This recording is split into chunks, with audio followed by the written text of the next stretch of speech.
I just want to read a quote to you from a good friend of Carlos's, Deepak Chopra, who says, Dr. Warter has put the knowledge and wisdom of centuries into an entertaining and informative text. Read this book.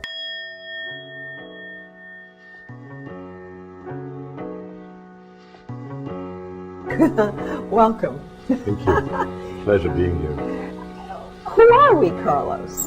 That's the biggest question that everybody needs to ask oneself throughout life. And I think that we get so involved with work and having things and doing things to assert our deeper identity, our sense of beingness.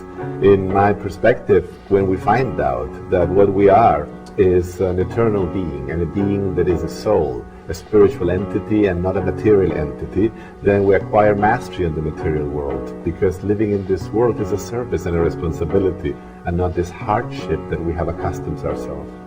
When you think about the hardship of some people, at times it seems to be almost to be a luxury to connect with that. You know, when I think back on my own childhood and I think of living in one room and my father working on 3 jobs, how can we get past some of that place? And I believe it's a matter of education. It's a matter of really focusing on what is a priority. We have an inverted knowledge of reality. We think our priority is becoming somebody in the world.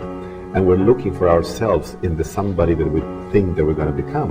A father, a husband, a professional, a worker. Of course, we need to have relationships and we need to have work and activity.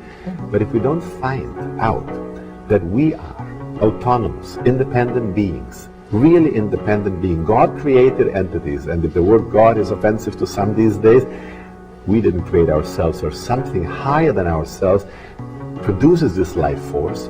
And if we take responsibility for that, if we take the simple prescription of changing from the head to the heart, of not analyzing our life but living it, it becomes a full-time job. The discovery is a full-time job.